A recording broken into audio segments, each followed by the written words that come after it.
In the middle of the dusty village square, near Mbale, Joy Nabirye stood trembling, her hands wrapped protectively around her swollen belly. Voices circled her like stones.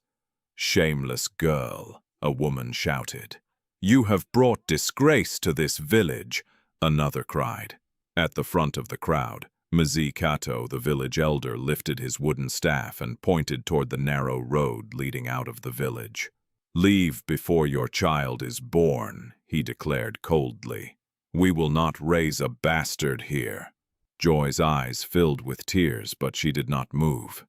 Then suddenly, the distant roar of powerful engines broke the silence. 3 black luxury SUVs rolled slowly into the square, and the man who stepped out was staring directly at her, as if he had come back for her. Before we continue, tell me something in the comments.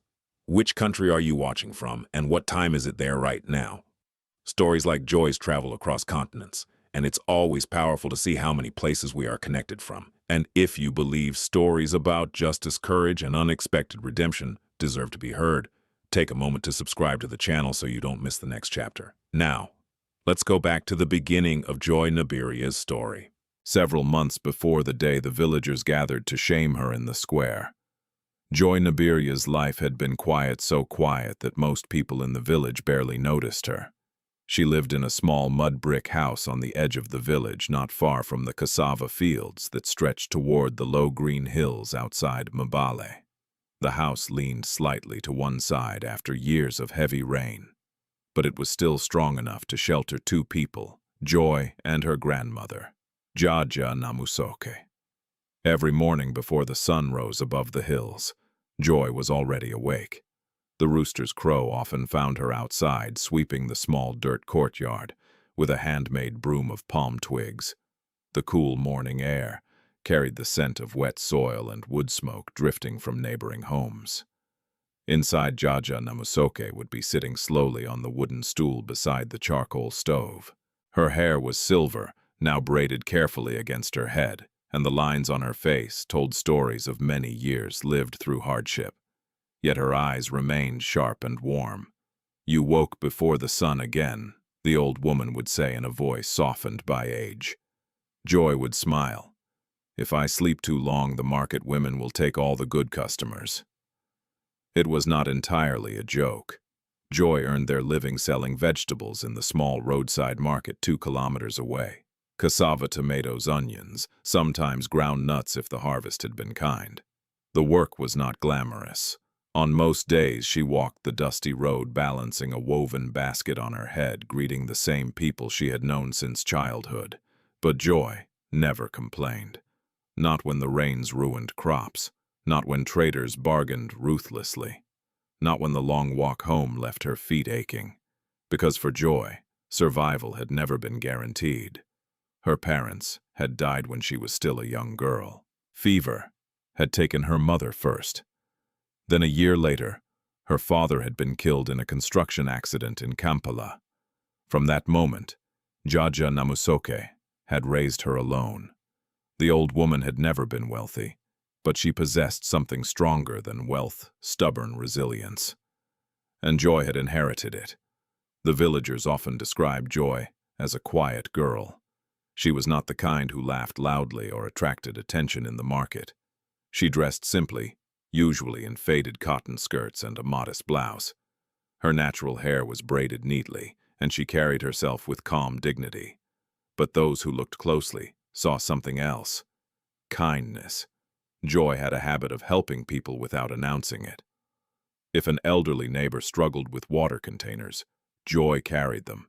If a child fell in the road, she cleaned the wounds. If someone had no food at the market, she sometimes slipped a tomato or cassava root into their hands without asking for payment. Joy Nabirye used to shake her head when she noticed. "My granddaughter," she would say gently, "one day you will give away everything you own." Joy would laugh softly. "If someone needs it more than me, Joy, how can I refuse?" The old woman never argued after that, but she sometimes worried, because kindness did not always protect people in a world where survival was hard. And their village, like many villages, could be both warm and cruel. In the evenings after the market closed, the trading center filled with gossip. Women gathered near the water well exchanging news while filling their yellow jerry cans. Men sat outside the small bar drinking warm beer and debating politics or football. And gossip moved faster than the wind. If a girl was seen walking with the wrong man, everyone knew by sunset. If a marriage failed, the story grew bigger with every retelling. And if a young woman made a mistake, especially one involving a man, the village could become unforgiving. Joy had seen it happen before. Years earlier, another girl from a nearby community had become pregnant without a husband. For weeks, the village whispered behind her back. Some refused to greet her. Others laughed openly when she passed. Eventually, the girl left. No one ever spoke about her again. Joy remembered the sadness in the girl's eyes the day she walked down the dusty road with a small bag in her hand. That memory had stayed with her. Perhaps that was why Joy avoided attention. She kept her life simple. Market, home, care for Jaja, nothing more. Yet even in such a quiet life, loneliness sometimes crept in. At night after dinner, Joy often sat outside beneath the mango tree beside their house. The sky above Mbale was enormous, full of stars that seemed close enough to touch. Crickets sang in the grass. Sometimes Joy wondered what life looked like beyond the hills. Kampala, the big cities, the highways she had only heard about. She imagined tall buildings, electric lights everywhere, and people who did not know every detail of each other's lives. But such thoughts always felt distant. Joy's world was small, and she had accepted that. One evening, as the sun dipped low and painted the hills gold, Joy returned from the market carrying the last of her vegetables. Jaja Namusoke was sitting outside, waiting for her. "You sold everything today?" the old woman asked. "Almost," Joy said, placing the basket down. "Good. Tomorrow will be another day." They sat together quietly. The air smelled of cooking fires beginning to light across the village. After a moment, Jaja spoke again. "You know, child," she said slowly, "life changes in ways we cannot predict." Joy smiled gently. "You always say that, Jaja. And it is always true." Joy leaned her head lightly against the old woman's shoulder. "I think my life will stay just like this," she said softly. "Simple." Jaja Namusoke looked toward the road that disappeared between the hills. Her old eyes carried a wisdom that came from decades of watching fate surprise people. "No life stays the same forever," she said. Neither of them knew then how quickly that truth would arrive. Because within days a stranger would appear on that very road. A man who would walk into Joy Nabirye's quiet life and change everything.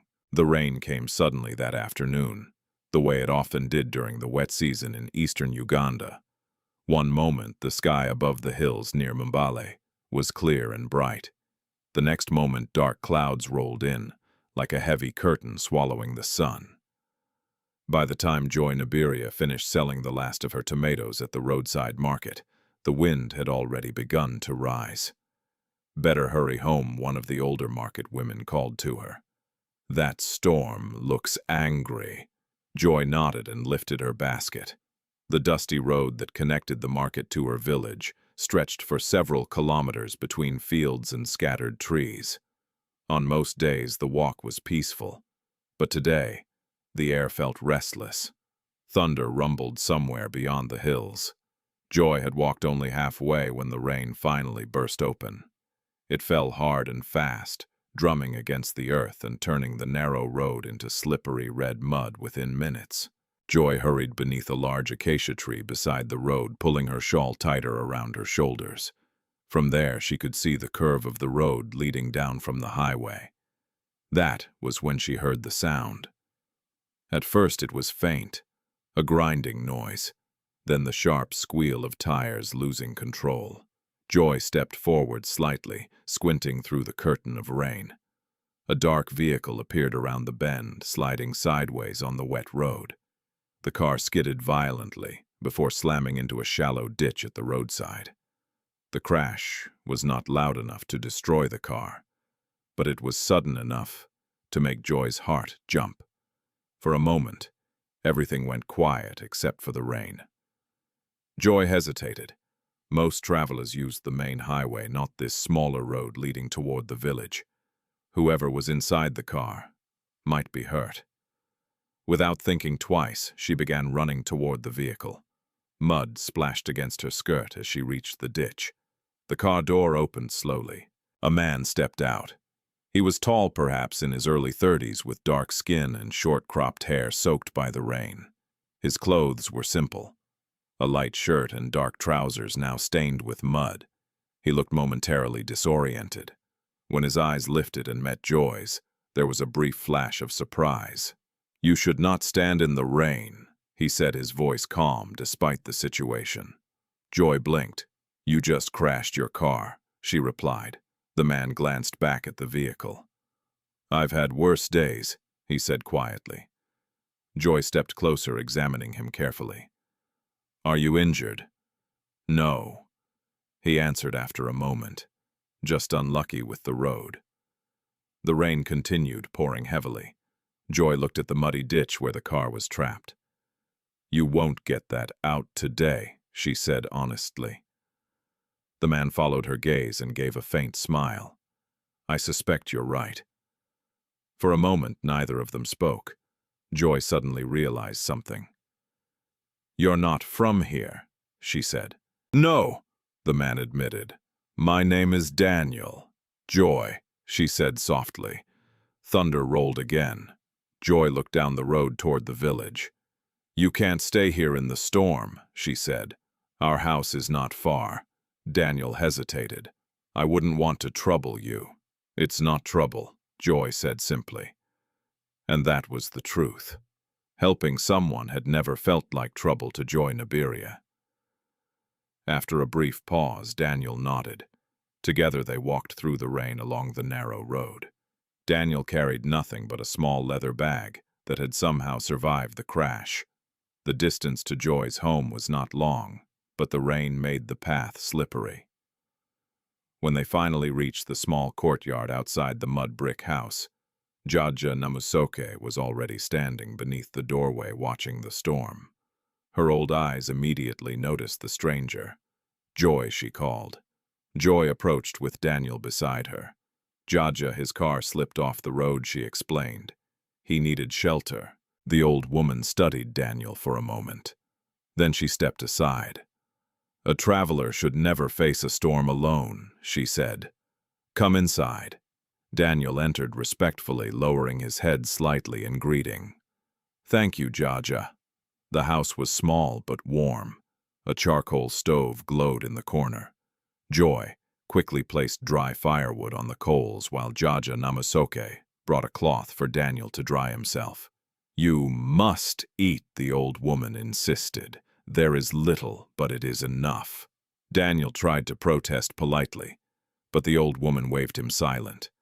Within minutes, Joy served a simple meal of posho and beans. Daniel ate slowly, not because the food was unfamiliar, but because something about the moment felt strangely peaceful. Outside, the rain continued falling heavily against the roof. Inside the small house, the warm firelight softened the shadows. Daniel watched Joy quietly as she moved around the room helping her grandmother. She never asked questions about his background, never asked if he was wealthy, never asked where he came from or where he was going. She simply treated him like a guest. It had been a long time since anyone had done that. After dinner, Joy Nabirye spoke gently. "You can sleep here tonight," she said. "Tomorrow we will see about your car." Daniel hesitated again, but exhaustion had already begun to weigh on his shoulders.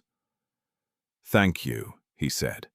Joy prepared a small mattress near the corner of the room. The storm slowly faded during the night. When morning came, sunlight returned to the hills. Daniel stepped outside to inspect his car.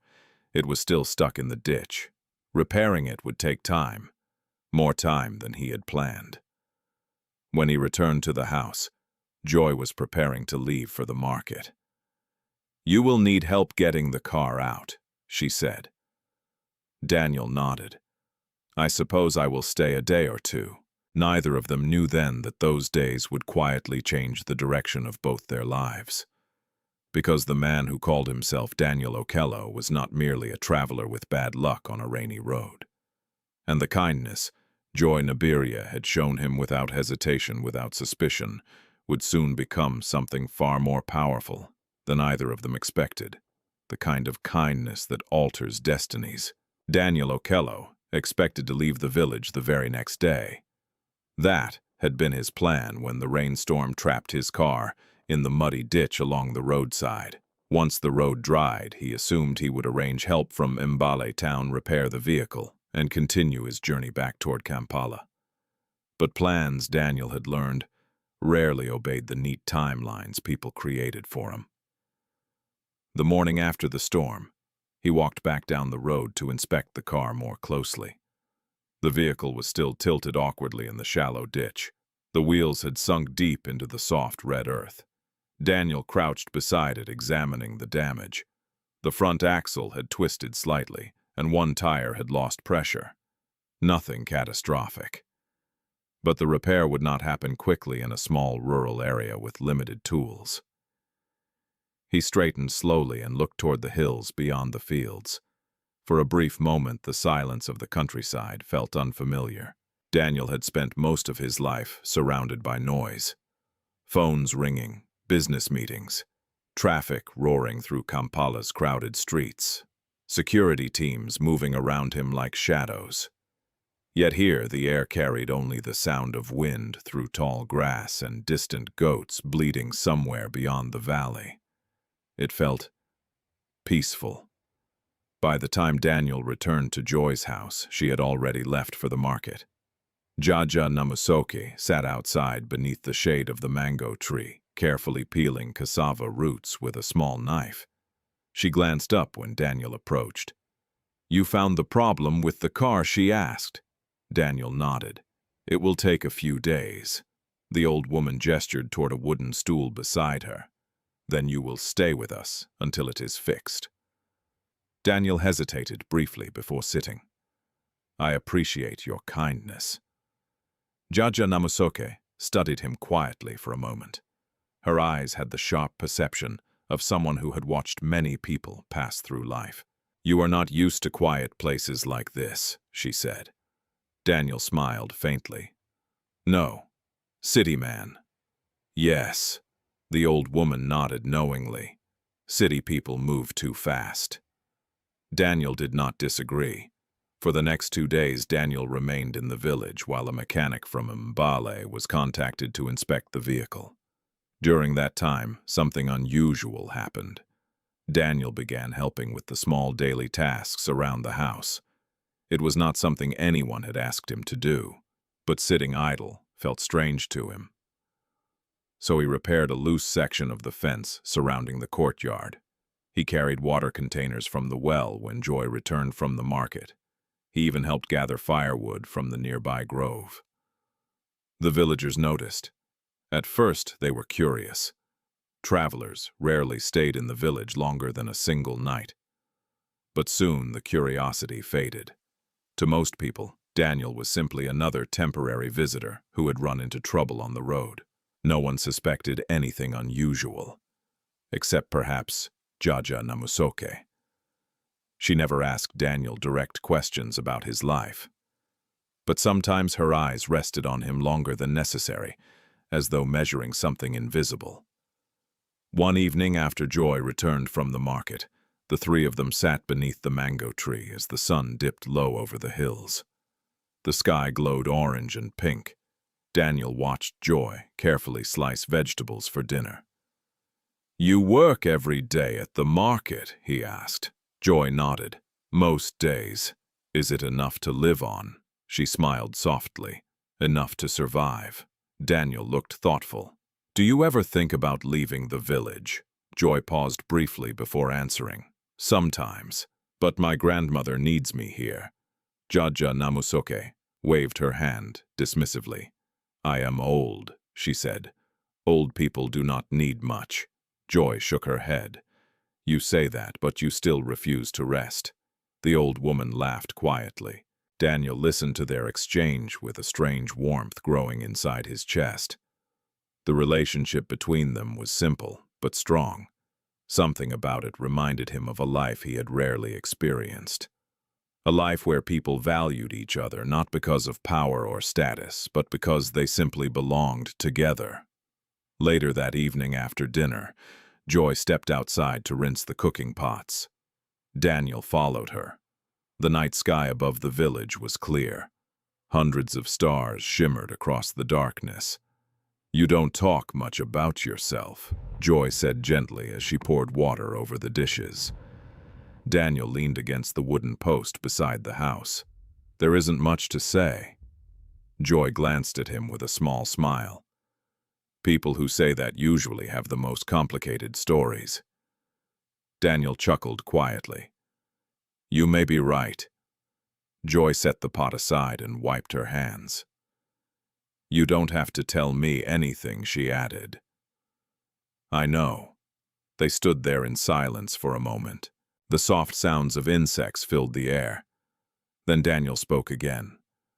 Why did you help me that day in the rain? Joy looked at him with mild surprise. Because you needed help. That's all. She nodded. Yes. Daniel studied her face carefully. You didn't worry I might be dangerous. Joy shrugged. You look tired, not dangerous. Daniel laughed softly. Your instincts are optimistic. Joy smiled. My grandmother says kindness is rarely wasted. Daniel turned his gaze back toward the stars. He had met many people in his life. Powerful people, influential people, people who pretended kindness while calculating profit. But Joy Nabirye's kindness felt different. It was simple, uncomplicated, and completely genuine. Something about that unsettled him, because Daniel knew something Joy did not. He knew that his presence in the village was not an accident of fate alone, and the life waiting for him beyond those hills was far more complicated than she could imagine. Yet standing there beneath the quiet sky beside her, Daniel felt something he had not experienced in years. Peace. The kind of peace that made him forget deadlines, board meetings, and the constant battles for control that defined his world. After a moment, he spoke quietly. Joy. She looked up. Yes, I'm glad my car broke down. She raised an eyebrow. That's a strange thing to be grateful for. Maybe, Daniel said. But if it hadn't happened. He stopped. Joy tilted her head slightly. If it hadn't happened, what? Daniel smiled faintly. I wouldn't have met you. Joy's cheeks warmed slightly in the darkness. For the first time since he arrived, something deeper passed between them, something neither of them named out loud, but both of them felt it. And neither of them realized that the quiet connection forming beneath that mango tree would soon grow into something powerful enough to change both their lives forever. Daniel Okello stayed longer than he had planned. At first, it was because of the car. The mechanic from Mbale had arrived 2 days after the storm, examined the vehicle carefully and scratched his head. The axle is bent, he had said. I will need parts from town. How long? Daniel asked. The mechanic shrugged. 3, maybe 4 days. Daniel had nodded calmly. Inside, however, he felt something unexpected. He was not in a hurry to leave. The quiet rhythm of life in Joy Nabirye's village had begun to settle into him, like a gentle tide. Each day followed a pattern that was simple, almost predictable, yet strangely comforting. In the mornings, Joy walked to the market with her basket balanced on her head. Daniel often accompanied her halfway down the dusty road, before turning back to help Jaja Namusoke with chores. Sometimes he repaired small things around the house. Sometimes he simply sat beneath the mango tree with the old woman listening to her stories of the village many years ago. And each evening, Joy returned from the market tired, but smiling. Those evenings gradually became Daniel's favorite time of the day. One evening, as the sun dipped low over the hills, Joy sat beside him beneath the mango tree. The warm orange light painted the fields in soft gold. "You are becoming part of the village," Joy teased lightly. Daniel raised an eyebrow. "How so people greet you now?" she said. "That means they have accepted you." Daniel chuckled. "That is good news." Joy leaned back against the tree trunk. "You will probably leave soon, though." The words were spoken casually, but Daniel noticed something in her voice. A quiet sadness she tried to hide. "My car will be ready tomorrow," he said slowly. Joy nodded. "That is good." But she did not look at him. The silence between them stretched longer than usual. Daniel studied the horizon for a moment before speaking again. "Joy, may I ask you something?" "Of course. What do you want from life?" The question seemed to surprise her. Joy thought for a moment before answering. "I don't think about big things," she said. "Just peace. Peace." She nodded. "A small house, a family, work that feeds us." Daniel looked at her carefully. "Nothing more." Joy smiled softly. "More things bring more problems." Daniel laughed quietly. "That is very wise." The sky slowly darkened as night approached. Crickets began singing in the grass. Joy wrapped her shawl around her shoulders against the cool air. Then she said something that made Daniel's chest tighten. "City people probably dream of bigger things." Daniel looked down at his hands. "Yes," he said quietly. "And sometimes those dreams become heavy." Joy turned toward him. "You carry something heavy," she said. It was not a question. Daniel looked surprised. "Why do you think that?" Joy shrugged gently. "You look peaceful here, but also like someone who knows he cannot stay." Daniel exhaled slowly. She had understood more than he expected. He wanted to tell her everything in that moment. About the business empire waiting for him in Kampala. About the powerful family whose expectations weighed on his shoulders. About the endless battles for control and influence that had defined his life since childhood. But he stopped himself, because once the truth entered the space between them, everything would change. And Daniel realized he was not ready for that change. Not yet. Instead, he said quietly, "You are very perceptive, Joy." She smiled faintly. "Growing up in a village teaches you to read people." For a long moment, neither of them spoke. Then Daniel said softly, "There is something else I want to tell you." Joy turned toward him again. "Yes, I didn't come here by accident." Joy's brow furrowed slightly. "What do you mean?" Daniel hesitated. The truth sat heavy on his tongue. But before he could speak, Jaja Namasoke called from inside the house. "Joy, come help me with the cooking." Joy stood up. "I should go." Daniel nodded. "Yes." She paused briefly before walking toward the house. "Whatever you wanted to say," she added softly.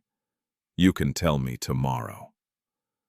Daniel watched her disappear through the doorway. Tomorrow. The word echoed in his mind. But tomorrow arrived with something neither of them expected. Early the next morning, Daniel's phone, silent for days due to poor signal, finally caught a strong connection as he walked near the hill outside the village. The device vibrated violently in his hand. Multiple missed calls. Dozens of messages. His face tightened as he read them. Most were from Kampala, from his company, from people who rarely contacted him unless something serious had happened. Then the phone rang again. Daniel answered. Daniel, a familiar voice said, urgently. It was his father's longtime advisor. "You must return immediately." "What happened?" "There is trouble with the company board," the man said. "Your father collapsed yesterday during a meeting." Daniel felt his stomach tighten. "Is he alive?" "Yes." But the situation is unstable. Daniel closed his eyes for a moment. I understand. You need to come back to Kampala today. The call ended. Daniel stood there on the hillside, staring down at the quiet village below. Joy's house was visible between the trees. Smoke drifted gently from the cooking fire. Everything looked peaceful, normal, and suddenly fragile. Because Daniel knew something now, he could not stay. When he returned to the house, Joy was preparing to leave for the market. "You're back early," she said. Daniel forced a small smile. "I need to leave today." Joy froze. "So soon there is an emergency in Kampala." Joy nodded slowly. She tried to keep her expression calm. "I understand." Daniel stepped closer. "Joy, there are things I should have told you." She looked at him quietly. "Then tell me." Daniel opened his mouth, but the words tangled in his throat. Everything felt too complicated to explain in a few rushed sentences. Instead, he reached for her hands. "I will come back," he said. Joy searched his face carefully. "Promise, I promise." The moment between them deepened. Neither of them spoke for several seconds. Then Daniel leaned forward and kissed her gently. It was not rushed, not careless. It was a promise. Joy's heart raced, but she did not pull away. Later that morning, Daniel left the village. The repaired car rolled slowly down the dusty road between the hills. Joy stood beside the mango tree, watching until the vehicle disappeared. She believed him. She believed his promise. But weeks would pass, then months, and Daniel Okello would not return. Not yet, and by the time Joy Nabirye realized she was carrying his child, the village would already be preparing to judge her. At first, Joy Nabirye told no one, not even Jaja Namusoki.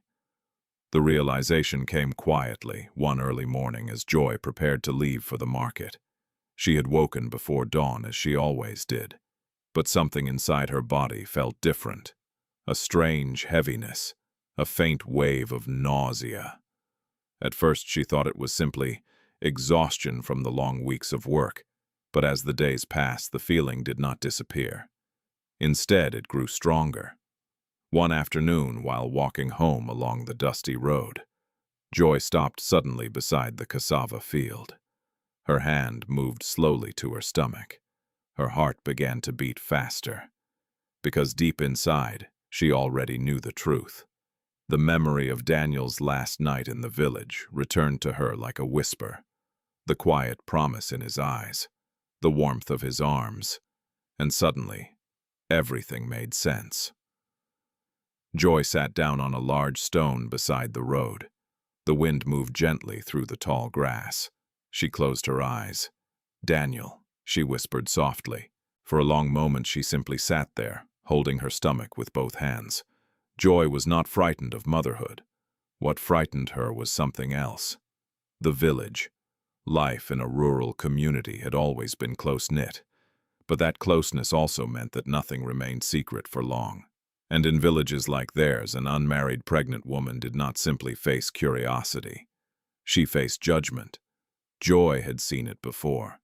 She knew how quickly kindness could turn into cruelty. Still, she did not tell anyone immediately. Instead, she continued living as though nothing had changed. Each morning she walked to the market. Each evening she returned home. She waited for Daniel. Surely he would come back soon. He had promised. Weeks passed, then another month.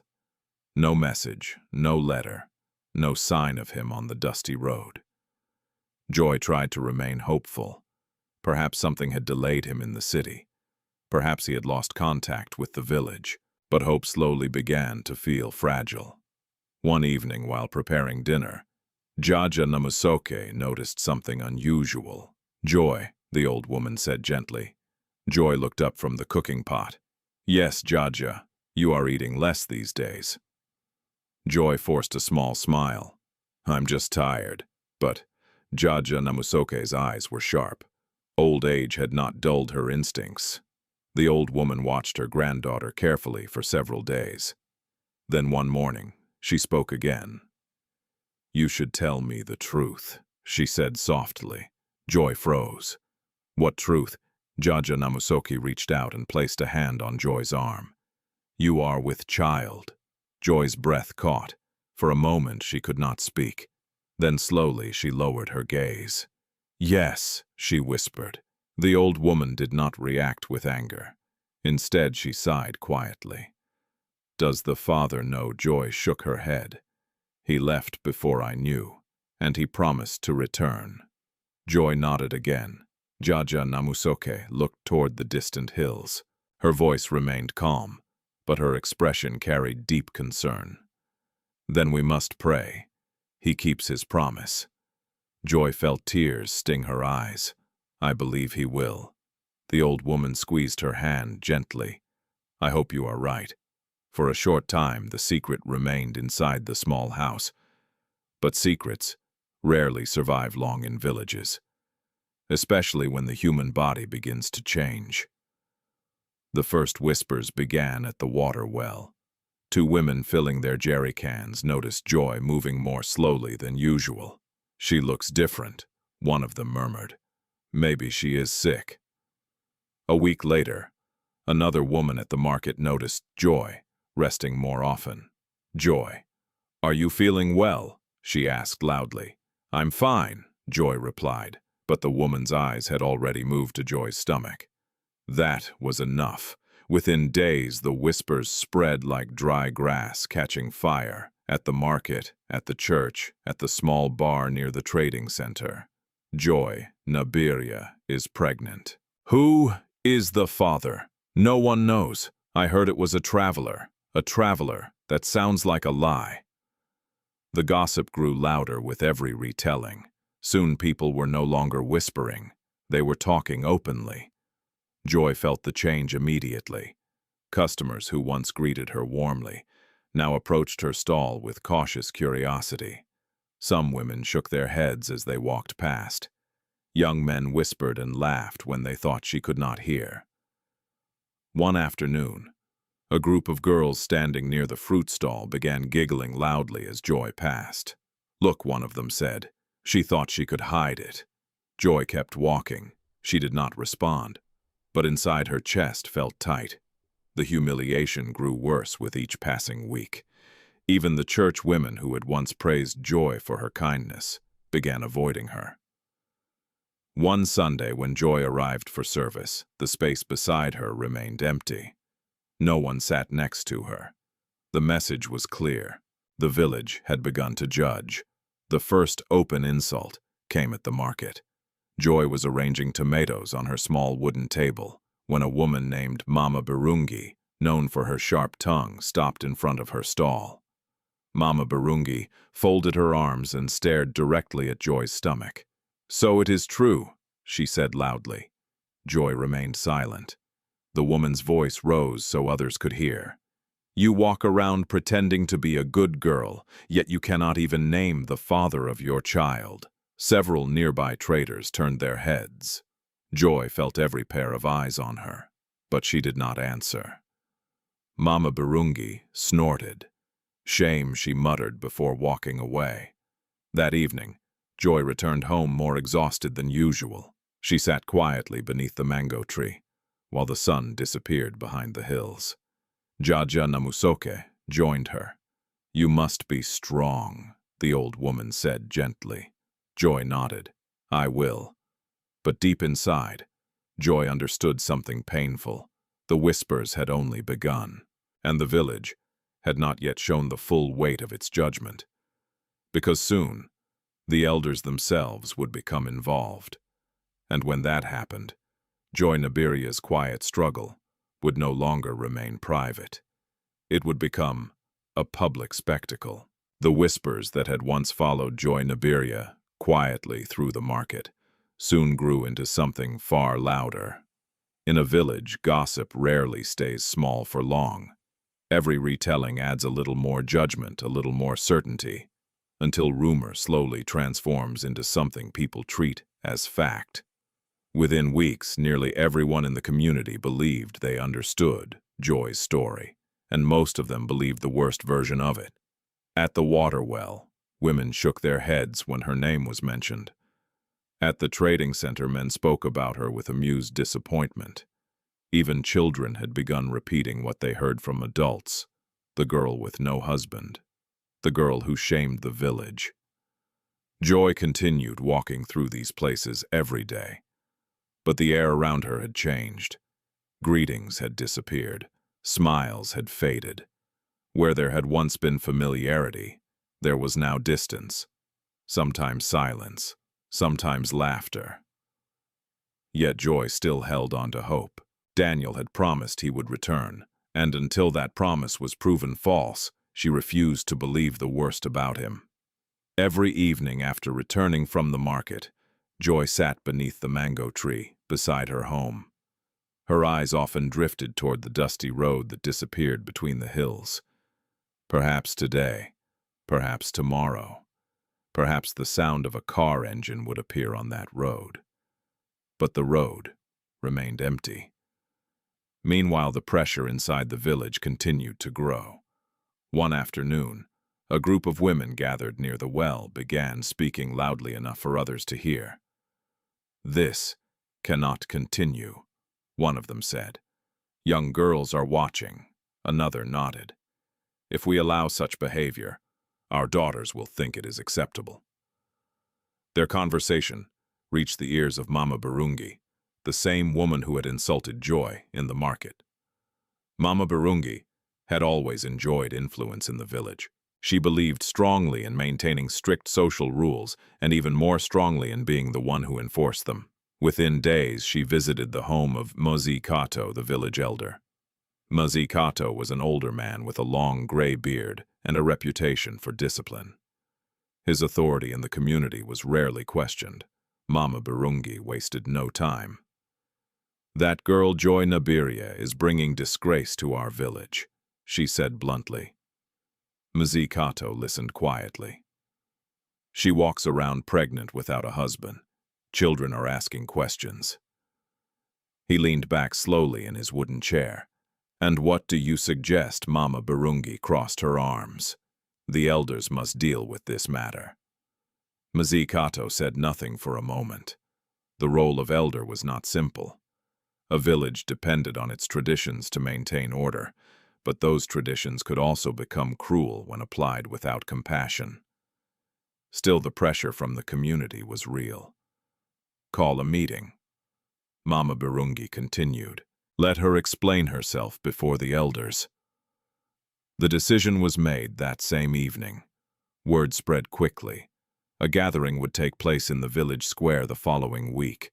Joy Nabirye would be summoned to answer questions. When the message reached Joy's home, Jaja Namusoke's face tightened with concern. "This will not be easy," the old woman said quietly. Joy sat beside her inside the small house. "I know. Will you tell them the truth?" "Yes. Will they believe you?" Joy hesitated. "I don't know." The old woman reached for Joy's hand. "What matters is that you do not lie." Joy nodded. The days leading up to the meeting felt heavy. When Joy walked through the market, people spoke about the coming gathering openly. She will have to name the father. What if she refuses? Then the elders must decide. Joy tried not to listen. She focused on her work, focused on breathing, focused on the quiet strength Jaja Namusoke had always taught her. The morning of the meeting arrived under a bright sky. Villagers gathered in the square earlier than usual. Some came out of curiosity. Others came out of moral conviction. But many came simply because they wanted to witness the spectacle. Joy walked slowly toward the square with Jaja Namusoke beside her. Her pregnancy was now visible beneath her loose dress. As she approached, the murmuring crowd fell into uneasy silence. At the center of the square, Mozi Kato sat on a wooden chair with several other elders standing beside him. Joy stopped a few steps away. Her heart beat heavily in her chest. Mozi Kato raised his staff slightly. "Joy Nabirye," he said. His voice carried across the crowd. You have been called here because the village seeks truth. Joy lowered her head respectfully. I am here. The elder studied her carefully. You carry a child. Yes, who is the father? Joy lifted her eyes. A man named Daniel. Murmurs rippled through the crowd. Where is he? He left for Kampala, Joy said. He promised to return. The murmuring grew louder. One of the elders frowned. You expect us to believe that a man came to this village, made you pregnant, and simply disappeared. Joy swallowed. He had urgent business. And he left you alone. Yes, Mama Barungi stepped forward from the crowd. Do you even know his family? She demanded. No. Do you know where he lives? No. The woman threw her hands up dramatically. Then how can we believe he exists? Laughter erupted from several people. Joy felt heat rise in her face, but she refused to look away. I am telling the truth, she said quietly. Mzee Kato raised his hand to quiet the crowd. If the father cannot be found, he said slowly, then this situation becomes the responsibility of the village. He paused. In our tradition, a child must have a father known to the community. Joy's voice trembled slightly. He will come back. But even as she said the words, the confidence behind them felt fragile. The elders exchanged glances. Finally, Mzee Kato spoke again. For now we will wait. Relief briefly washed through Joy, but the elder continued. However, if this man does not appear before the child is born, the village must decide what to do. The meaning behind his words hung heavily in the air. Joy understood. If Daniel did not return soon, the next meeting would not be about questions. It would be about punishment. And the village's patience was already beginning to run out. While the villagers of Mbale argued over Joy Nabirye's fate, the man whose name she defended with such quiet certainty was living in a world that looked nothing like the one she knew. Hundreds of kilometers away in the heart of Kampala, Daniel Okello stood inside a glass-walled office, overlooking the restless traffic of the city. The skyline stretched far into the distance. Tall office buildings, construction cranes, and highways crowded with cars. Inside the office, however, the air felt far heavier than the busy streets below. A long conference table sat in the center of the room. Around it were seated several powerful men and women in expensive suits. They were members of the Okello Holdings board, and they were arguing.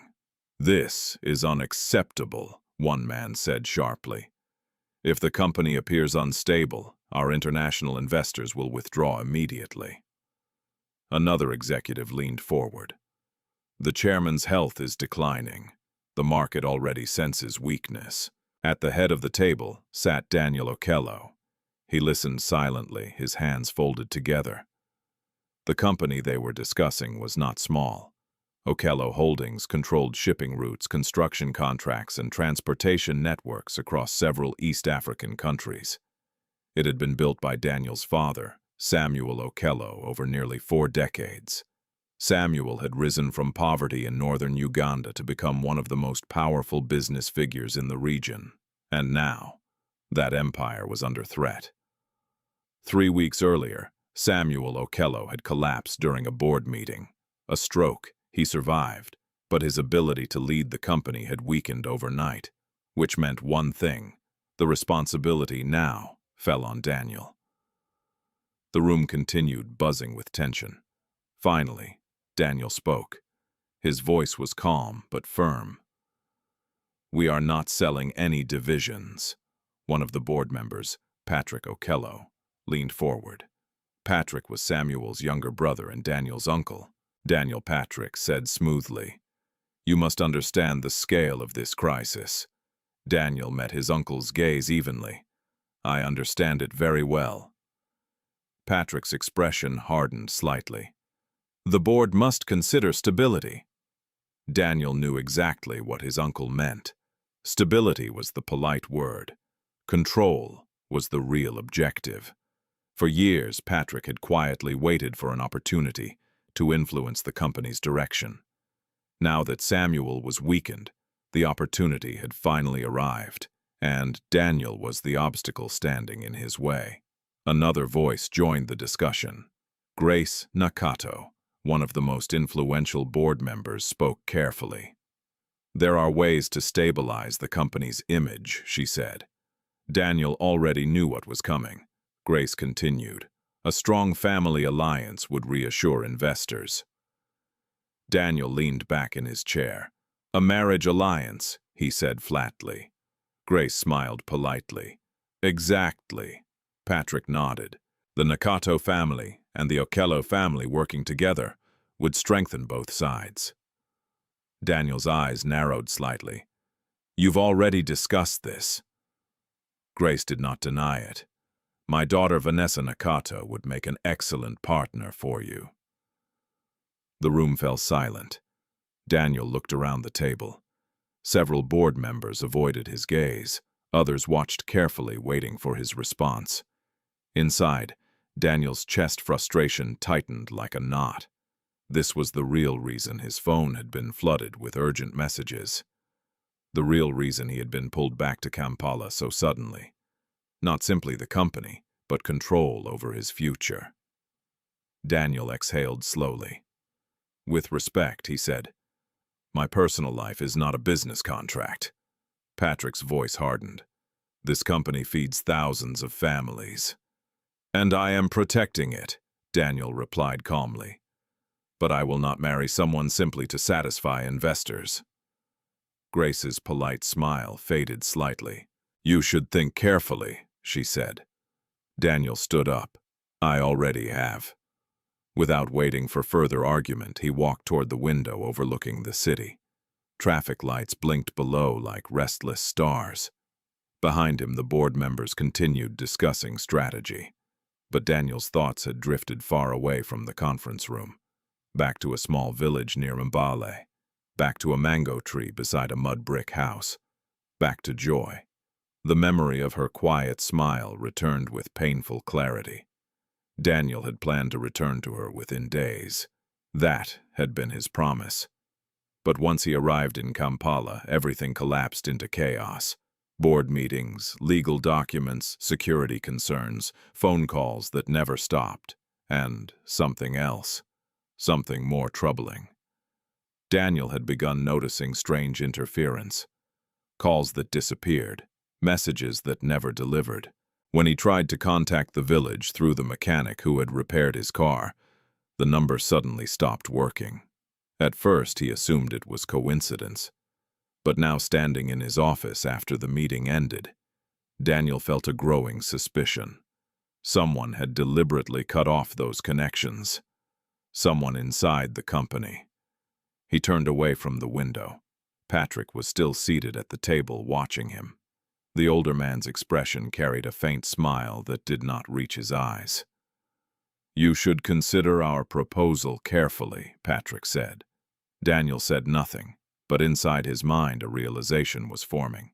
If his uncle was willing to manipulate the board, manipulate investors, and manipulate the media, then cutting off contact with a remote village would be a very small step. Later that night, Daniel sat alone in his apartment. The city lights flickered beyond the glass walls. He held his phone in his hand, scrolling through the contact list. Joy's number was not there. He had never taken it. In the quiet simplicity of the village, it had not seemed necessary. He had assumed he would simply return. The realization now felt painfully foolish. Daniel placed the phone down slowly. "I will fix this," he murmured to himself. But he knew something now. Returning to Joy would not be simple, because the battle for control of Okello Holdings had only just begun, and powerful people were already trying to control every move he made.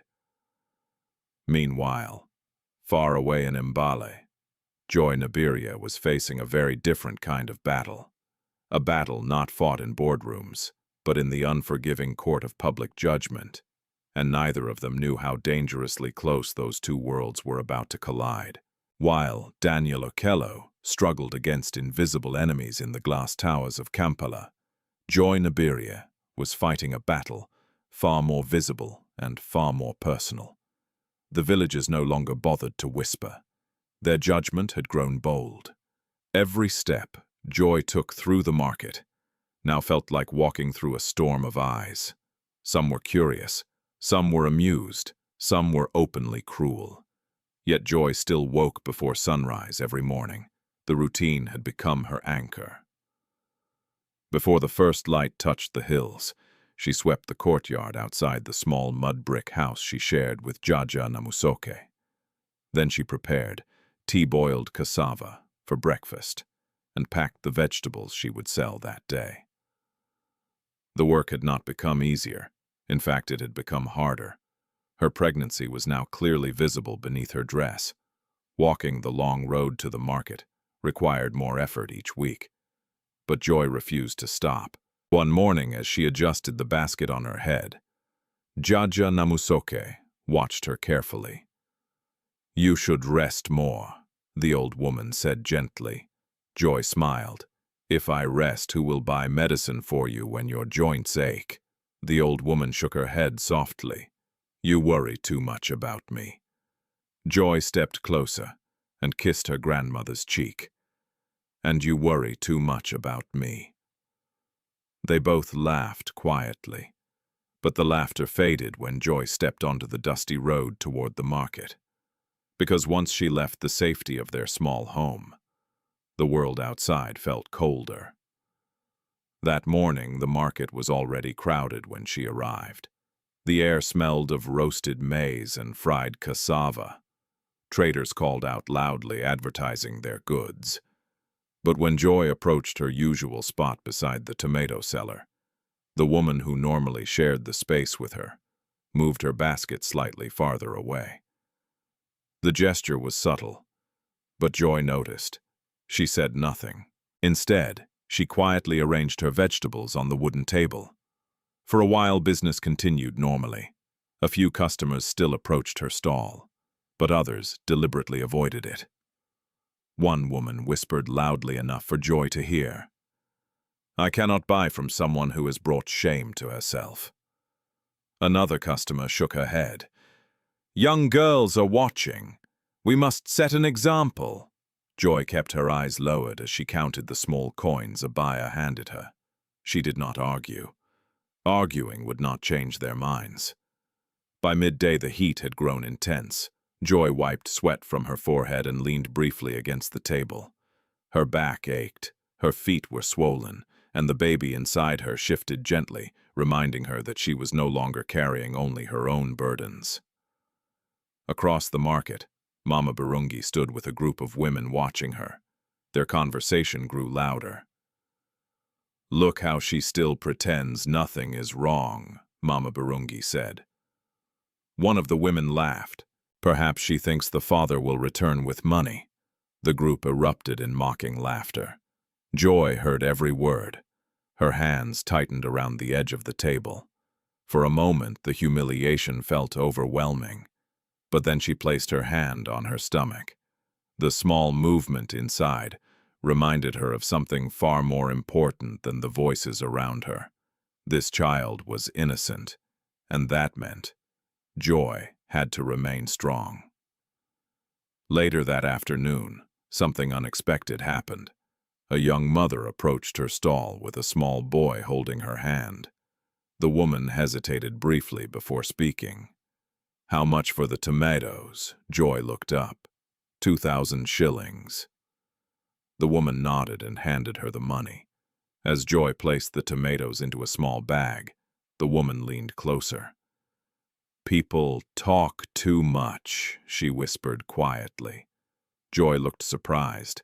The woman gave a small smile. "Not everyone believes them." Then she walked away. The simple kindness warmed Joy's chest. It was the first supportive gesture she had received in weeks. Perhaps the entire village had not turned against her after all.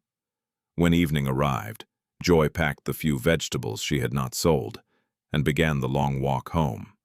The sky above the hills glowed deep orange as the sun prepared to set. Halfway down the road, she stopped to rest beside a large rock. The baby kicked gently. Joy placed both hands on her stomach. "I know," she whispered softly. "I'm tired too." But then she looked toward the road, leading to the highway. The same road where Daniel had once arrived. The same road where he had promised he would return. Her heart still believed in that promise, even when doubt tried to creep in, even when the village mocked her, even when the nights grew longer and lonelier. Joy whispered quietly into the evening air, "You will come back." But somewhere deep inside, another voice had begun asking a painful question. What if he never does? Joy closed her eyes briefly. Then she stood up again. Because whether Daniel returned or not, life continued, and tomorrow morning she would still rise before the sun. She would still carry her basket to the market. She would still protect the child growing inside her. The village could judge her. The world could whisper about her. But Joy Nabirye had already made a decision. She would not break, even if she had to stand alone. In Kampala, life moved at a speed that rarely allowed time for reflection. Traffic roared along Jinja Road from early morning until deep into the night. Construction cranes hovered above half-finished towers, and businessmen rushed from meeting to meeting as though the entire city ran on urgency. For Daniel Okello, the days had become a blur of decisions, arguments, and sleepless nights. Since his father's collapse, the weight of Okello Holdings had fallen squarely onto his shoulders. What had once been a company, led by a powerful patriarch, had suddenly become a battlefield. And Daniel now stood at the center of it. Inside the main headquarters building, the boardroom lights often remained on long after sunset. That evening was no different. Stacks of documents lay spread across the long polished table: contracts, financial reports, legal assessments. Daniel rubbed his temples as he studied the latest report. Across the table sat Ms. Lydia Otwine, the company's legal advisor. "You should get some rest," she said carefully. Daniel shook his head. "Not yet." The woman hesitated before continuing. "There is something else you should know." Daniel looked up. "Yes, several board members have been contacting investors privately." Daniel's expression hardened. "Let me guess," he said. "My uncle." Lydia nodded. "Patrick Okello has been suggesting that the company needs different leadership." Daniel leaned back slowly in his chair. "So, the knives are finally out in the open." For months, tensions inside the company had been building quietly beneath the surface. Patrick had always been ambitious, but while Samuel Okello remained strong, he never had the opportunity to challenge his older brother directly. Now that Samuel was weakened, Patrick saw his moment. "What about the Nakato family?" Daniel asked. Lydia's answer was cautious. "They are still pushing the marriage proposal." Daniel exhaled slowly. The idea of marrying Vanessa Nakato, a woman he barely knew purely for business stability, felt like a trap. But he understood the pressure behind it. A public alliance between the two families would calm investors overnight. It would stabilize the company's image. It would also place Daniel firmly under the influence of people who wanted control. And Daniel had no intention of surrendering his freedom that easily. After Lydia left the room, Daniel remained alone in the office. The city lights flickered outside the window. For a moment, he allowed himself to lean back and close his eyes. And when he did, the memory returned again. Joy Nabirye, the quiet girl beneath the mango tree, the warmth in her voice, the way she had looked at him. Not as a businessman, not as an heir, but simply as a man. Daniel opened his eyes and reached for his phone. He had been trying to reconnect with the village for weeks. At first, he had asked the mechanic who repaired his car. The mechanic claimed he had lost Joy's location. Then Daniel tried contacting the small trading center nearby. No one answered. Even the local transport driver who once knew the area had suddenly become unreachable. It felt too coincidental, and Daniel was no longer a man who believed in coincidences. Something had interfered with those connections. Someone had. He scrolled through his phone and stopped at a contact name. Joseph Kintu. Joseph had once been his father's most trusted driver. The man knew roads across half of Uganda, and he rarely asked unnecessary questions. Daniel pressed the call button. The phone rang twice. Mr. Daniel Joseph answered. Joseph Daniel said calmly, "Are you still in Kampala?" "Yes, sir. I need a favor." "Of course. There is a village near Mbale," Daniel said. "I want you to find it." Joseph hesitated briefly. "Is this personal?" "Yes." Daniel's voice carried quiet determination. "I need you to drive there tomorrow. And when I find it—" Daniel stood up and walked toward the window. "Tell me everything you see." Joseph agreed without further questions. After the call ended, Daniel felt something shift inside him. For weeks he had allowed the chaos of the company to trap him. But now he realized something important. If he did not take control of his own path, others would continue deciding it for him. That included his uncle. That included the board. And that included the future they were trying to force upon him. Meanwhile, hundreds of kilometers away, the quiet village near Mbale was moving toward another turning point. The elders had waited. They had given Joy Nabirye time, but patience inside a tight-knit community rarely lasted forever. One evening as the sun began to set, Mziketo sat outside his house with several other elders. Mama Birungi stood nearby speaking with sharp frustration. "How long must we wait?" she demanded. "That girl grows larger every week." The men exchanged glances. "We already held one meeting," another elder said, "and she promised the father would return." Mama Birungi scoffed loudly. "Promises are easy, but shame spreads quickly." Several villagers standing nearby nodded in agreement. Mzikato leaned forward slowly. His voice was calm but firm. "If the man does not return soon," he said, "the village must make a decision." Mama Birungi's eyes narrowed. That decision should happen now. The elder remained silent for a moment. Then he nodded. "Call another gathering." Word spread quickly once again. Another meeting would be held in the village square, and this time the discussion would be far more serious. Because Joy Nabirye was no longer just a young woman with a secret. She was a symbol of something the village believed must be corrected. And when the day of that meeting arrived, the humiliation Joy faced would be greater than anything she had experienced before. But neither the villagers nor the elders knew something important. Far away on the highway leading toward Mbale, a car had already begun, driving in their direction. The morning of the second village gathering arrived with a heavy stillness in the air.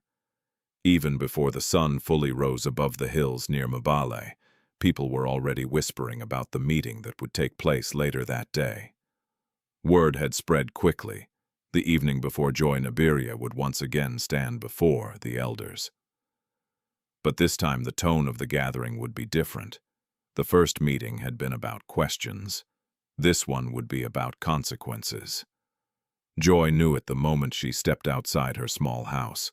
The sky was pale gray with early morning light, and the air carried the quiet tension that comes before something important. She stood for a moment in the courtyard, her hand resting gently on her swollen belly. Inside the house, Jaja Namusoke watched her from the doorway. "You should eat something before we go," the old woman said softly. Joy shook her head. "I don't think I can." Jaja Namusoke stepped closer, her wrinkled hands reaching for Joy's. "You must keep your strength," she insisted. "Not for them, for the child." Joy forced herself to swallow a small piece of cassava and drink tea, though her stomach twisted with anxiety. The baby shifted again inside her. a small movement that reminded her she was no longer facing the village alone. Still, the weight of the coming meeting pressed heavily on her chest. By mid-morning, villagers had already begun gathering in the square near the trading center. Women stood in clusters whispering to each other. Men leaned against bicycles and wooden stalls, waiting with quiet anticipation. Children ran between the adults, sensing the tension but not fully understanding it. At the center of the square stood the wooden chair where Mimzi Kato would sit. Beside it were several stools for the other elders. Mama Birungi stood near the front of the crowd, arms crossed, her sharp eyes scanning the road leading toward Joy's home. "She is late," she muttered loudly. "She will come," another woman replied. And then, as if summoned by the words themselves, Joy appeared at the edge of the square. She walked slowly, one hand supporting her lower back. Jaja Namusoke walked beside her. A murmur rippled through the crowd. Some villagers stared openly at Joy's stomach. Others shook their heads with quiet disapproval. Joy kept her eyes forward. She refused to let them see the fear rising inside her. When she reached the center of the square, Mzee Kato raised his staff gently. The crowd fell silent. Joy Nabirye, the elder, said, his voice carrying across the square. "You were given time." Joy lowered her head respectfully. "Yes, you promised the father of your child would return. I believed he would." Mzee Kato studied her carefully. "But he has not." Joy's heart pounded. "No." A ripple of murmurs spread through the crowd. Mama Birungi stepped forward again. "We cannot allow this disgrace to continue," she declared. "She refuses to name the father properly. She expects us to believe a man who disappeared will come back like a hero." Several villagers nodded. Joy felt heat rising in her face. "I told you his name," she said quietly. "Daniel," Mama Birungi scoffed. "A name without proof means nothing." One of the elders spoke next. "You do not know his family. No. You do not know his home. No. Then how can the village accept your story?" Joy swallowed hard. "I am telling the truth." The elder sighed. "Truth without evidence is difficult to defend." The crowd murmured again. A young man near the back laughed loudly. "Maybe the father is imaginary." More laughter followed. Joy felt tears burning behind her eyes, but she refused to cry. Mzee Kato raised his staff again to quiet the noise. "Our traditions exist to protect the community," he said slowly. "When a child is born without a known father, it creates confusion and shame." He paused before continuing. "You were warned during the first meeting." Joy's voice trembled slightly. "I asked only for time." "You were given time," the elder replied, "and now the time has passed." The meaning behind his words felt like a heavy stone dropping into Joy's chest. "What does that mean?" she asked softly. Mzee Kato looked toward the other elders. After a brief exchange of glances, he spoke again. "If the father cannot be found," the entire square held its breath, "then you cannot remain here." The words struck Joy like a physical blow. For a moment, she could not breathe. Jaja Namusoke stepped forward weakly. "You cannot send her away," the old woman pleaded. "She is carrying a child." Mama Birungi's voice cut through the air. "That is exactly the problem." A wave of anger spread through Joy's chest. "I have done nothing wrong," she said.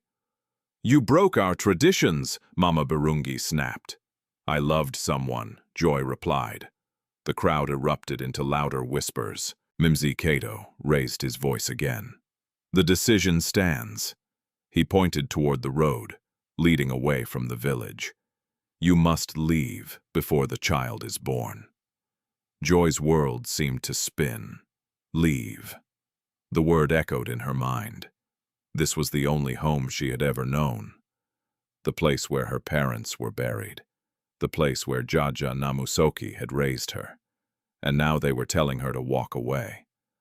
The baby shifted again inside her. Joy lifted her chin slowly. "I will not leave," she said. Gasps rippled through the crowd. Mama Barungi's eyes flashed with anger. "You do not get to refuse." But Joy stood still. "If Daniel returns," she said quietly, "you will know I told the truth." Mama Barungi laughed coldly.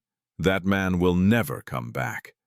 Joy felt her chest tighten, but before she could answer, a sound broke through the crowd. Low at first, then louder, the deep rumble of engines. Several villagers turned toward the dusty road. 3 black vehicles appeared in the distance, moving slowly toward the square. Confusion spread through the crowd.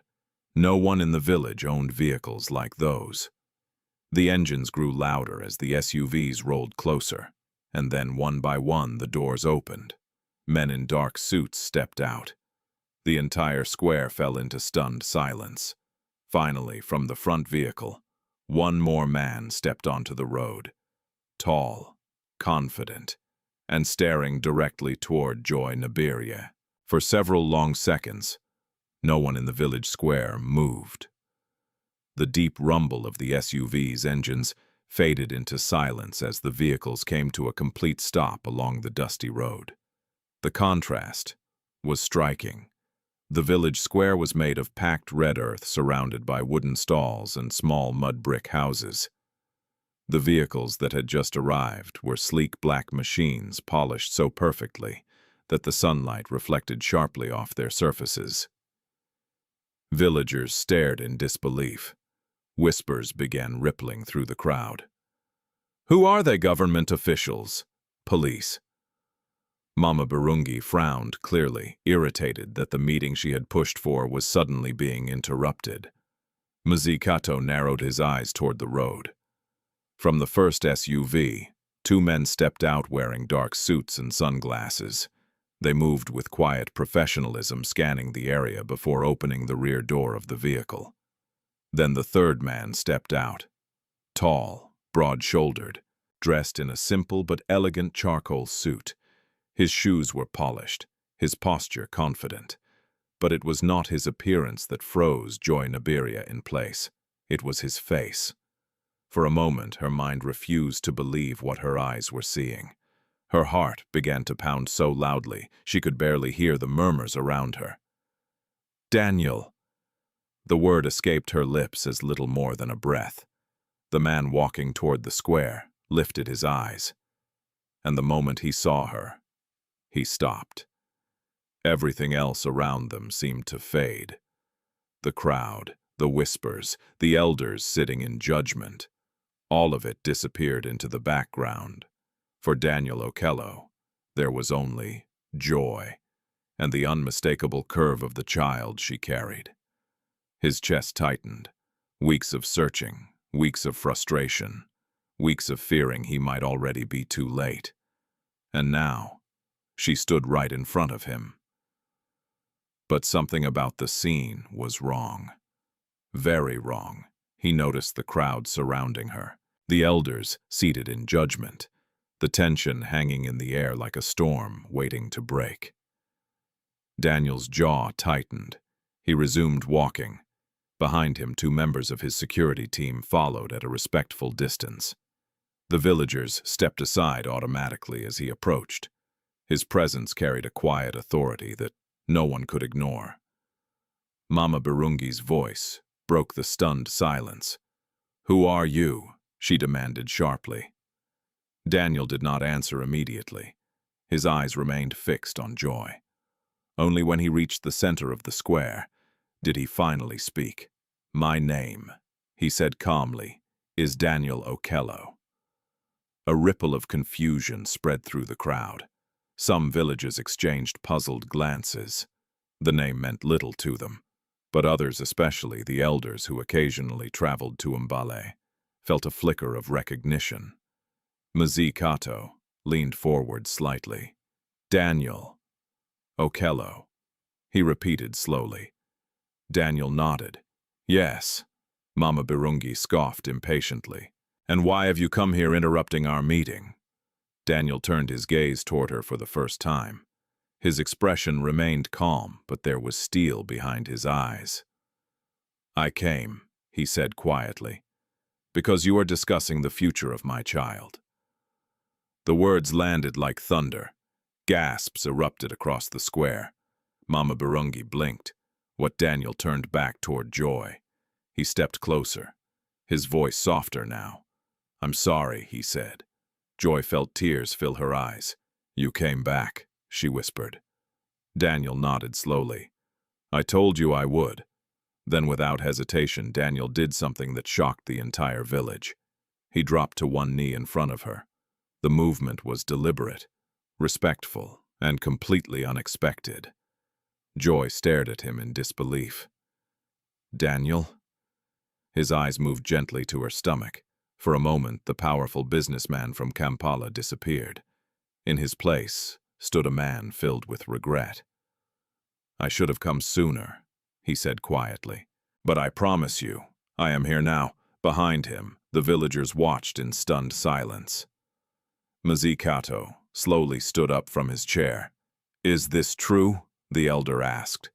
Daniel rose to his feet again and turned toward the elders. "Yes," he said firmly. "The child Joy carries is mine." Mama Birungi's mouth fell open.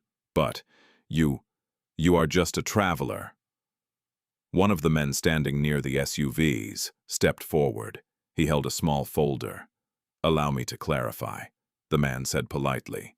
"My name is Mr. Kintu, and I represent Okello Holdings." Several villagers looked confused, but the elders understood.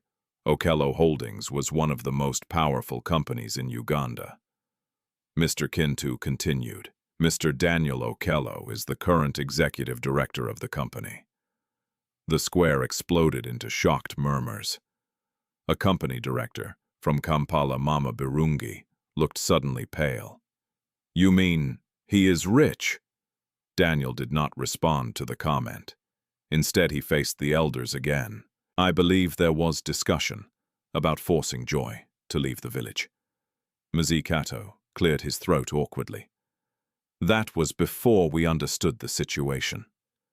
Daniel's voice remained calm. "The situation," he said quietly, "is very simple." He gestured toward Joy. "This woman helped me when I was injured and alone. She gave me shelter without asking for anything in return, and now she carries my child." His gaze hardened slightly. "No one will send her away." Silence spread across the square. The authority in his voice was unmistakable. Mama Birungi tried to recover her composure. "Well, if that is true, then perhaps things are different." Daniel looked at her sharply. "Different," he repeated. The woman hesitated. "Of course," she said quickly. "If you are truly the father, then the village welcomes." Daniel cut her off. "Interesting." His voice was still calm. "But a few minutes ago, you were calling her a disgrace." Mama Birungi's face flushed red. Several villagers lowered their eyes uncomfortably. Daniel turned back toward Joy. The anger in his expression softened. "You should never have faced this alone," he said. Joy felt tears sliding down her cheeks. "I believed you would come back," she whispered. Daniel reached out and gently took her hand. And in that moment, the entire village realized something they had never expected. The quiet girl they had mocked was no longer standing alone. The silence in the village square lingered long after Daniel Okello took Joy Nabirye's hand. It was the kind of silence that comes when people suddenly realize they have misjudged something and that their mistake cannot easily be undone. Moments earlier, many of those same villagers had been ready to cast Joy out of the only home she had ever known. Now the man they had dismissed as an imaginary father stood in front of them, not only real, but powerful. The whispers returned quickly. "Did he say? Okello Holdings, that company owns half the trucks in Kampala. He must be extremely rich." Mama Birungi's face had lost its earlier confidence. She forced a stiff smile, glancing nervously between Daniel and the elders.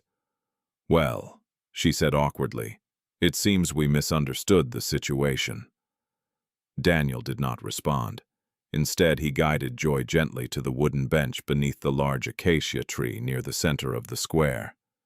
You should sit, he said quietly. Joy nodded. Her legs still felt weak from the emotional shock of seeing him again. As she lowered herself onto the bench, Daniel remained beside her, his presence steady and protective. For several seconds, neither of them spoke. The crowd waited. Finally, Joy looked up at him. Her eyes were still shining with tears. You disappeared, she said softly. The words were not angry, but they carried months of pain. Daniel's jaw tightened slightly. I know. You promised you would come back. I did. Joy searched his face. Then why didn't you? The entire square listened. Daniel glanced briefly toward the elders and villagers surrounding them. This conversation, he realized, could not remain private anymore. He turned back to Joy. The truth, he said quietly, is complicated. Joy nodded slowly. Then tell it. Daniel took a breath. When I returned to Kampala, my father collapsed during a meeting. Several villagers exchanged surprised looks. The company nearly fell apart overnight, Daniel continued. Board members fought for control. Contracts were threatened. Investors panicked. Joy listened carefully. But that does not explain why you never contacted me, she said gently. Daniel hesitated. Because someone made sure I couldn't. A ripple of confusion moved through the crowd. My uncle Daniel explained. Patrick Okello, while I was fighting to stabilize the company, he was quietly blocking my attempts to reach this village. Joy frowned. Why? Because if I married someone chosen by the board, Daniel said they would gain influence over the company. And you refused. Yes. Joy looked down briefly at her hands. The explanation made sense, but it did not erase the loneliness she had endured. Daniel noticed the hesitation in her expression. I should have found another way, he admitted. I should have come back sooner. The honesty in his voice softened something inside her. Yet the memory of the village's cruelty still lingered. You know what they said about me, Joy whispered. Daniel glanced toward the villagers. His expression darkened slightly. I can imagine. They called me a disgrace. They told me to leave before my child was born. Daniel's gaze shifted toward Mama Birungi. The woman suddenly looked very uncomfortable. I am sorry, Daniel said quietly. You should never have faced that alone. Joy wiped a tear from her cheek. I kept believing you would return. Daniel squeezed her hand, gently. And you were right. The villagers shifted uneasily. Many of them avoided looking directly at Joy. They had not expected the story to unfold this way. Finally, Mzee Kato cleared his throat. Mr. Okello, the elder, said respectfully, if what you say is true, then perhaps we were too quick in our judgment. Daniel turned toward him. Perhaps. The elder lowered his gaze slightly. Our traditions exist to protect the community. I understand that, Danielle replied. But traditions should not punish the innocent. The words hung in the air. Several villagers nodded quietly. Mama Birungi attempted to recover her dignity. Well, she said quickly, now that everything is clear, we should celebrate the child's father returning. Daniel looked at her calmly. Celebration is not necessary. The woman blinked. What do you mean, I mean? Daniel said that respect should not depend on wealth. The crowd grew quiet again. Joy deserved kindness even when you believed she was poor. He continued, no woman should be humiliated for carrying a child. Mama Birungi's cheeks reddened. Some villagers shifted uncomfortably. Others looked ashamed. Joy watched Daniel carefully. His words surprised her, not because she disagreed, but because they revealed something deeper about the man she had trusted months ago. He was not defending her simply because he felt guilty. He was defending her because he believed in what was right. Still, something inside her remained unsettled. She stood slowly from the bench. "Daniel," she said. "Yes, I am glad you came back." He nodded. "But that does not mean everything is the same." The square fell silent again. "What do you mean?" he asked quietly. Joy met his eyes. "You left me here to face all of this alone." Daniel looked down briefly. "I know.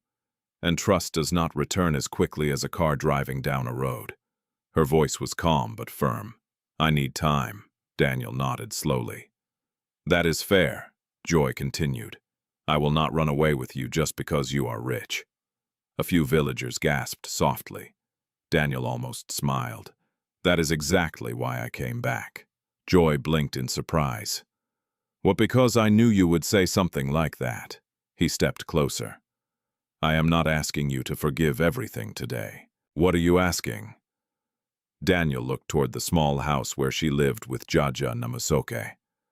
"I'm asking for the chance to prove I deserve to be part of your life." Joy's heart trembled. For the first time since he had arrived, hope and caution existed side by side inside her chest. But before she could answer, a sudden pain tightened across her stomach. Joy gasped. Her hand flew instinctively to her belly. Daniel's eyes widened. "Joy."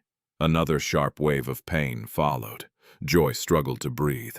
"I think," her voice trembled, "I think the baby is coming." Joy Nabirye's breath caught sharply as the pain tightened across her stomach. For a moment she tried to steady herself, gripping the edge of the wooden bench beside her. But another wave followed quickly, stronger than the first. Her knees trembled. Daniel moved instantly. "Joy!" he said, his voice suddenly tense. "What's wrong?" She inhaled slowly, trying to control the pain. "I think," she whispered. Another contraction cut through her words. "The baby." Her hand pressed against her belly. "It's coming!" A murmur of shock rippled through the crowd. Several women stepped closer immediately. Mama Birungi's expression shifted from embarrassment to alarm. "It's too early," one of the older women said quickly. "How far along is she?" Jaja Namasoke hurried forward, her face pale. "She still had weeks," the old woman said anxiously. Joy bent slightly, trying to breathe through the tightening pain. Daniel's heart began racing. He had faced hostile investors, ruthless competitors, and tense negotiations in corporate boardrooms. But nothing in his life had prepared him for this moment. "What do we do?" he asked. One of the village women answered firmly. "She must go to the hospital in Mbale." "That's more than 30 minutes away," another said. "And the road is rough." Daniel turned toward his security team. "Get the car ready," he ordered. Within seconds, the men were already moving. The rear door of the first SUV opened. But Joy's pain struck again before she could even stand. She gasped, clutching Daniel's arm. "I can't walk," she whispered. Daniel immediately lifted her into his arms. The crowd parted as he carried her toward the waiting vehicle. Behind them, Jaja Namasoke hurried as fast as her old legs allowed. "I'm coming," she called. Mama Birungi stood frozen in the square, watching the scene unfold. Moments earlier, she had been one of the loudest voices condemning Joy. Now the young woman she had judged was being carried toward an uncertain childbirth. A quiet guilt crept into the edges of her thoughts. Meanwhile, Daniel carefully placed Joy in the back seat of the SUV. "Drive," he told the driver. The engine roared to life. The vehicle sped down the dusty road toward Mbale. Inside the car, Joy's breathing grew uneven. Daniel sat beside her, gripping her hand tightly.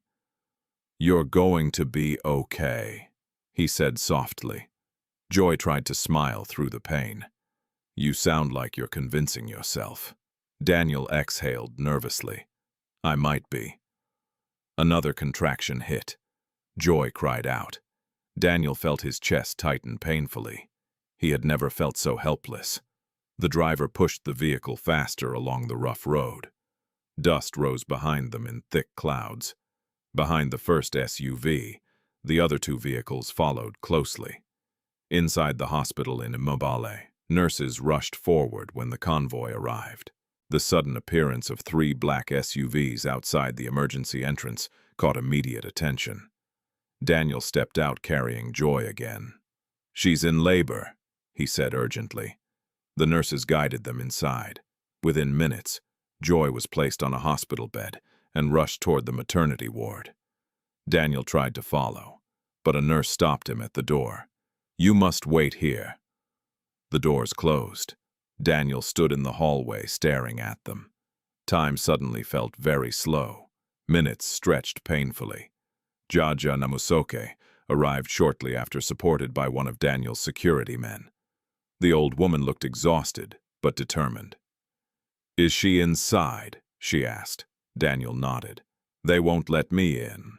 Joy Nabirye placed a gentle hand on his arm. "Childbirth is not a quiet battle," she said softly.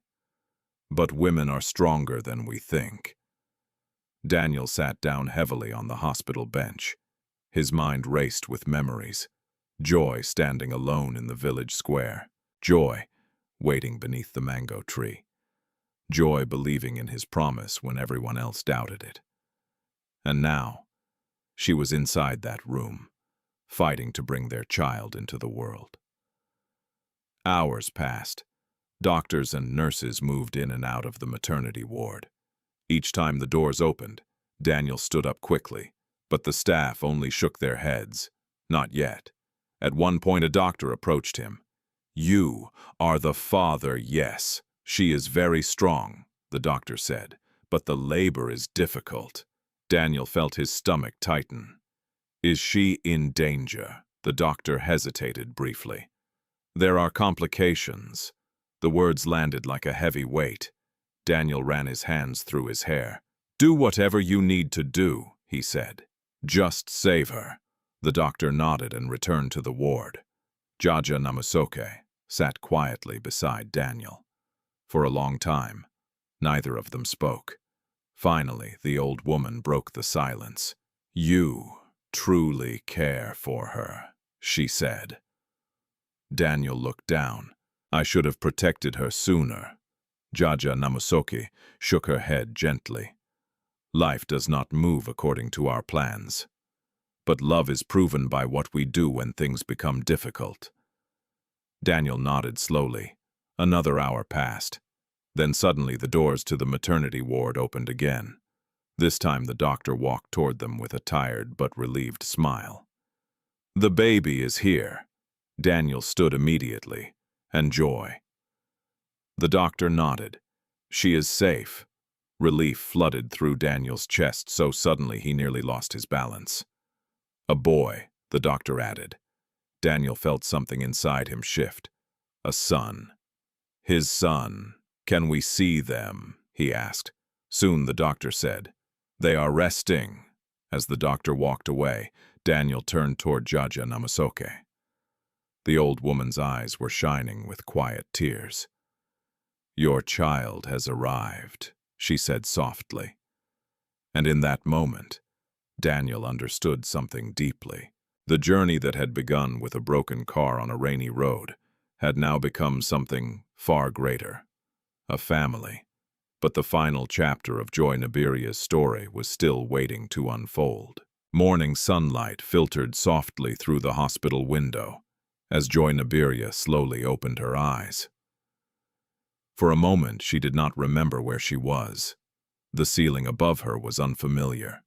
The smell of disinfectant filled the room, and distant voices echoed faintly through the hallway. Then the memory returned. The village square, the confrontation, Daniel, and the sudden pain that had brought everything to a halt. Joy instinctively moved her hand toward her stomach. It felt different now, empty. A quiet panic flickered across her face. Before she could speak, a gentle voice beside her said softly, "He's right here." Joy turned her head. Daniel Okello was sitting beside the hospital bed. In his arms, wrapped carefully in a white blanket, was a tiny sleeping baby. Joy's breath caught. "Is he?" Daniel smiled gently. "He's healthy." Joy felt tears gather in her eyes. "Can I hold him?" Daniel carefully placed the baby into her arms. The moment the tiny weight settled against her chest, something deep inside Joy shifted. The months of fear, the humiliation, the loneliness, all of it faded beneath the overwhelming feeling of holding her child. The baby stirred slightly, his small fingers curling instinctively. Joy whispered softly, "Hello, little one." Daniel watched her quietly. In all the chaos of the past months, he had imagined many possible outcomes, but nothing compared to this quiet moment. After a while, Joy looked up. "What will we call him?" Daniel considered the question. Then he said softly, "Samuel." Joy's eyebrows lifted slightly. "After your father," Daniel nodded. "Yes." Joy smiled gently. "I think he would like that." A quiet knock sounded on the door. Jaja Namasoke entered slowly, supported by one of the nurses. The old woman's eyes filled with tears the moment she saw the baby. "My great-grandson," she whispered. Joy laughed softly. "Come meet him." Jaja Namasoke sat beside the bed and gently touched the baby's cheek. "Strong," she said proudly. "Just like his mother." Daniel smiled faintly. Later that afternoon, Daniel stepped outside the hospital building to make a call. His voice was calm, but firm. "I want a meeting with the board tomorrow," he told his assistant. "And prepare the legal documents I requested." "Yes, sir," the assistant replied. When the call ended, Daniel stood quietly for a moment. The events of the past weeks had changed something inside him. Power, money, corporate battles.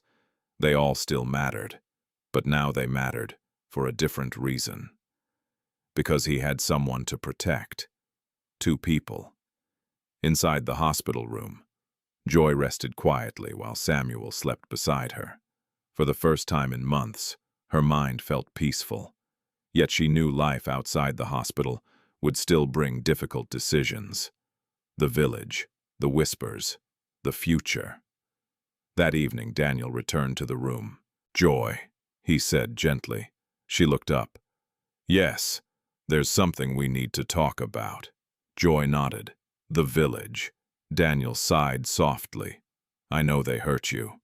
Joy looked down at her sleeping son. "They judged me without knowing the truth." Daniel sat beside her. "I could take you away from there," he said, "to Kampala. You and Samuel would have everything you need." Joy was silent for a long moment. Then she shook her head slowly. "That village is still my home." Daniel studied her carefully. Even after everything, Joy nodded. People made mistakes, but leaving would not heal anything.